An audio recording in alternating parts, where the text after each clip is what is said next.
Archana Ravinda from Planet Variety, and welcome to our final and concluding session on in our resume writing series. Today we're going to talk about some of the do's and don'ts that you might want to keep in mind when you are constructing your resume and cover letter. First impressions matter, so please do not clutter the resume or the cover letter. Now, when I am reviewing resumes, I look for white space. I am a big fan of white space.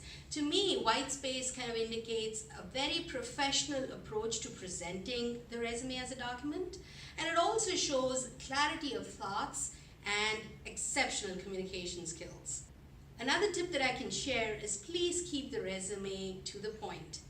The ideal length of the resume should not exceed 2 to 3 pages. Now, if you are a senior, I do understand you have tons and tons of experience that you'd like to sort of reflect on the resume as well, but try and shorten it. Maybe just name the company, the title, the location, and the year that you're working for that particular company.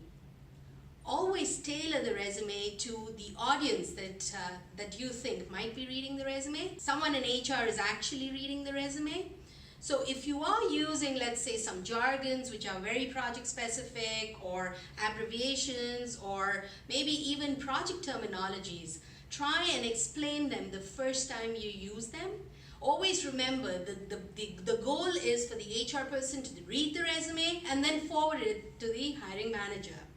Now, when the hiring manager reads the resume, like we discussed, try and project your top 3 stories in the last 5 years. That's the most effective way if you ask me in terms of displaying your experience. So try and capture those 3 success stories that you want to talk about. Always remember, these are the success stories that you're going to be interviewed on as well. So why not just lead the reader of the resume to those 3 stories that you want to be asked about. Avoid common mistakes.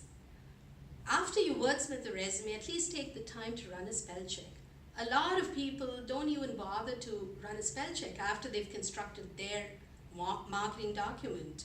When you've invested so much time and effort, at least run a spell check. Always explain any gaps that might happen on the resume. Always use active verbs when you start a sentence on the resume. An active verb communicates a doer on the project. Do not exaggerate. I see a lot of resumes every day, and some of them are so detailed, so verbose, full of fluff.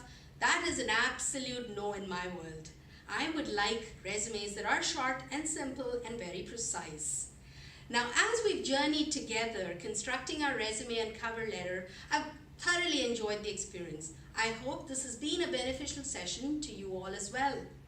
As always, how about you send us your comments and feedback, or maybe even your resume and cover letter, and let's work together in constructing a powerful marketing document for you. Till next time, ciao.